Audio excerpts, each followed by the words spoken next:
ساتھ دے کر بیٹھے ہیں، آپ ہی جیسے لوگوں کی وجہ سے آزاد ہوا ہے۔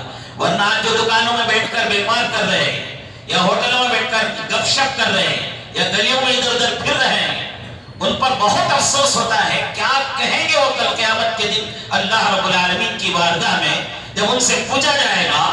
وہاں ابوبکر بھی ہوں گے، سیدنا ابوبکر صدیق پوچھیں گے، میں تو یہ کہا تھا ایونقذ الدین وانا حی، دین کا ایک جز مٹ جائے اور میں زندہ رہوں، یہ ہو نہیں سکتا۔ ایک تاریخی جملہ ہے حضرت ابوبکر صدیق کا۔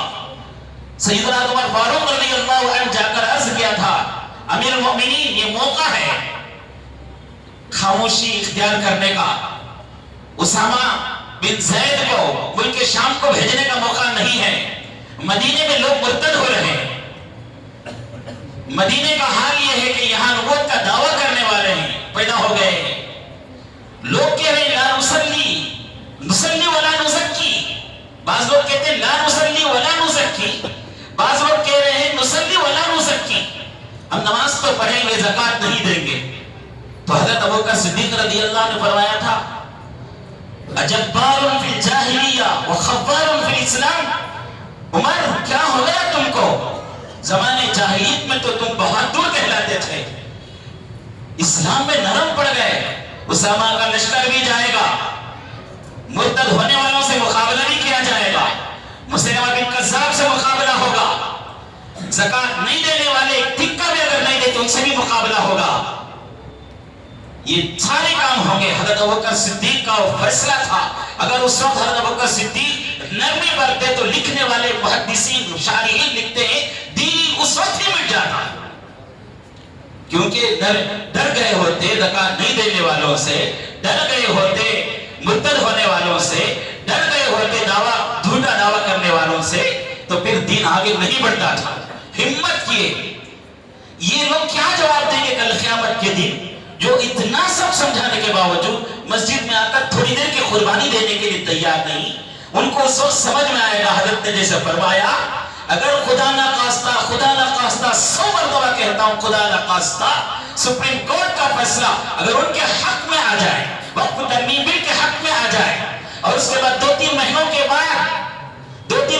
بعد نوٹس آنے لگے، یہ مسجد میں نماز نہیں ہو سکتی، یہ قبرستان میں دفن نہیں کیا جا سکتا، یا یہ وقت کی پراپرٹیاں یہ گورنمنٹ کے ہیں، اگر یہ نوٹس آنے لگے تو اس وقت یہ کیا کریں گے؟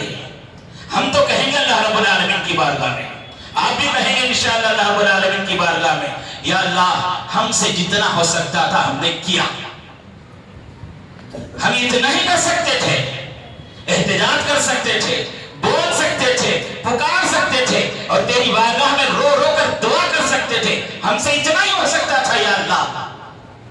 آپ کیا کہیں گے؟ خدا کو کیا جواب دیں گے؟ کس چہرے سے مسلمان بن کر اللہ کی بارگاہ میں پہنچیں گے؟ تمہارے سامنے دین کا جز مٹ رہا ہے، دین کا جز مٹانے کی کوشش کی جا رہی ہے۔ معلوم ہے آپ کو یہ قانون قرآن کا، وقت کا قانون قرآن کا قانون ہے، وقت کا قانون محمد رسول اللہ کا بنایا ہوا قانون ہے، وہ قانون مٹانے کی کوشش کی جا رہی ہے، اور آپ سڑکوں میں گٹکے کھاتے پھر رہے ہیں، آپ سڑکوں میں گھوم رہے ہیں، ہوٹلوں میں گپ شپ کر رہے ہیں، دکانوں میں بیپار کر رہے ہیں۔ ہماری عورتوں سے سبق سیکھو، ہماری عورتوں سینکڑوں کی تعداد میں آئی ہوئی ہیں، آپ کو کیا ہو گیا؟ اگر یہی حال رہا تو اگر ہماری نسلیں نعوذ باللہ اگر مرتد ہوگی، قسم خدا کی تم اس کے ذمہ دار ہوگے۔ وقت دینا ہوگا آپ کو، قربانیاں دینا ہوگا آپ کو، وقت نکالنا ہوگا آپ کو، پیسہ بھی لگانا ہوگا، جان بھی لگانا ہوگا۔ آج صرف آپ کو وقت مانگا جا رہا ہے تو وقت دینے کے لیے تیار نہیں۔ اگر خدا نہ خواستہ سپریم کورٹ کے طرف سے فیصلہ آ جائے تب ہمارے اکابر آپ سے کہیں میدان میں نکلو، سڑکوں پر چلو، پارلیمنٹ کا گھیراؤ کرو، اسمبلی کا گھیراؤ کرو، تو کیا کریں گے آپ لوگ؟ آپ سے کچھ امید کی جا سکتی ہے؟ حضرت نے کہا 2% سکھ ہیں اپنی پوری شناخت کے ساتھ باقی ہے، پوری شناخت کے ساتھ باقی ہے۔ کیا اچھا لگتا ہے ان کا وہ چہرہ داڑھی والا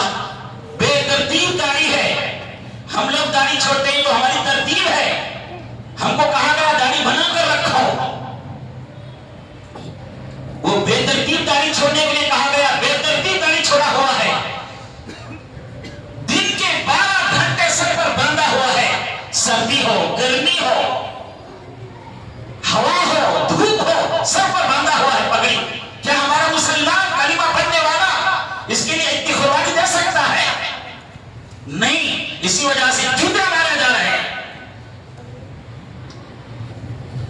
وہ 2% اپنی بات کو منایا ہوا ہے.